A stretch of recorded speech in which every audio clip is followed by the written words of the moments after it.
कुफर को मिटा कर सदाकत बताया, कुफर को मिटा कर सदाकत बताया। अल्हम्दुलिल्लाह, ইসলাহুল মুসলিমিন পরিষদ খন্দাগাঁও তাফসিরুল কোরআন মাহফিল, আজকে সুন্দর তাফসিরুল কোরআন মাহফিল আয়োজন করা হয়েছে।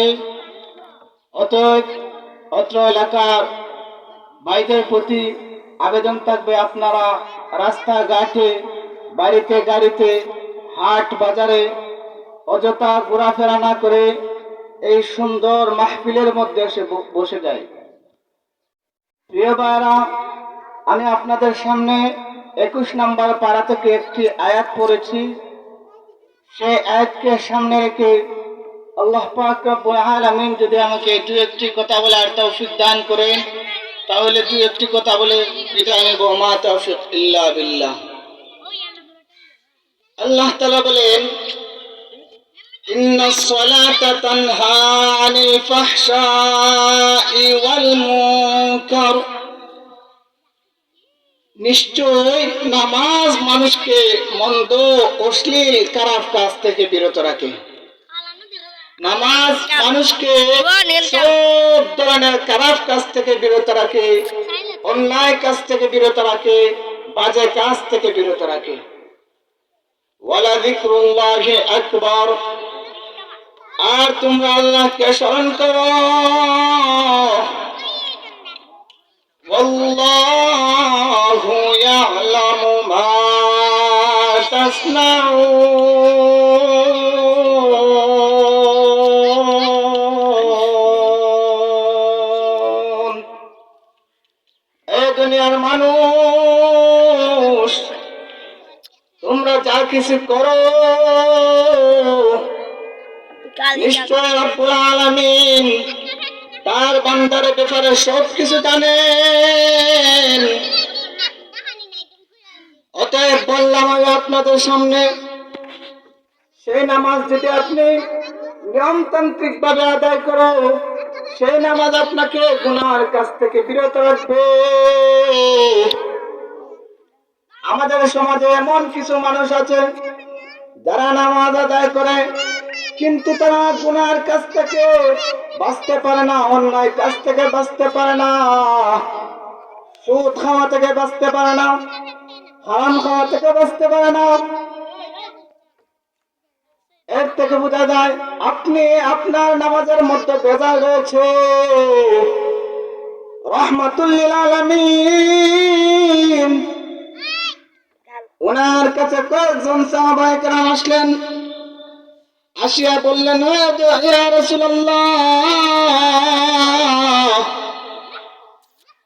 আপনি যে বললেন নামাজ মানুষকে মন্দ, অশ্লীল, খারাপ কাজ থেকে বিরত রাখে, আপনি যে বললেন নামাজ মানুষকে সব ধরনের খারাপ কাজ থেকে বিরত রাখে, কিন্তু আপনার সাথে যে একজন আনসারী সাহাবী, সে সদা সর্বদা আপনার সাথে নামাজ আদায় করে, কিন্তু ওই সাহাবী জিন্দেগিতে এমন কোন গুনাহ নাই, এই সাহাবী গুনাহ করে না। রাহমাতুল লিল আলামিন সাহাবাদেরকে জানা দেন, এই সাহাবায়ে কেরাম ভালো করে শুনে নাও, নিশ্চয় নামাজ মানুষকে মন্দ, অশ্লীল, খারাপ কাজ থেকে বিরত রাখে। নিশ্চয় নামাজ মানুষকে অন্যায় কাজ থেকে বিরত রাখে। নিশ্চয় নামাজ মানুষকে খারাপ কাজ থেকে বিরত রাখে। এবার এই সাহাবীরা চলে গেলেন। কয়েকদিন চলে যাওয়ার পর সেই সাহাবীরা রাহমাতুল লিল আলামিনকে আসিয়া বলল, ইয়া রাসূলুল্লাহ, আপনি তো কয়েকদিন আগে বলেছিলেন নামাজ মানুষকে মন্দ অন্যায় কাজ থেকে বিরত রাখে, এখন আর এই আনসারী সাহাবী জিন্দেগিতে আর কোনো গুনাহ করে না। তাইলে কি বুঝতে পারলাম, সেই নামাজ যদি নিয়মতান্ত্রিক ভাবে আদায় করো আল্লাহকে রাজি এবং খুশি করার জন্য, অবশ্যই সেই নামাজ আপনাকে আমাকে সব ধরনের গুনাহের কাছ থেকে বিরত রাখবে। অতএব বলছে যুবক, আজকে তুমি অবহেলার কারণে, গাফলতের কারণে নামাজ আদায় করো না। ওই কনকনে শীতের মধ্যে ঠান্ডা পানির বয়ে অজু করো না, কারণ আপনার নামাজ পড়া লাগবে। ঠান্ডা পানির বয়ে আপনি নামাজ আদায় করেন না। রাহমাতুল লিল আলামিন হাদিসের মধ্যে বলেন, قال النبي صلى الله عليه وآله وسلم بين الكفر والإيمان ترك الصلاة. رحمة للعالمين হাদিস শরীফের মধ্যে বলেন, কাফের এবং ইমানদারের মধ্যে পার্থক্য হলো নামাজ ছেড়ে দেওয়া। বেঈমানেরা নামাজ পড়ে, মুমিনেরা নামাজ ছাড়ে না। قال النبي صلى الله عليه وآله وسلم أول ما يحاسب به العبد يوم القيامة الصلاة.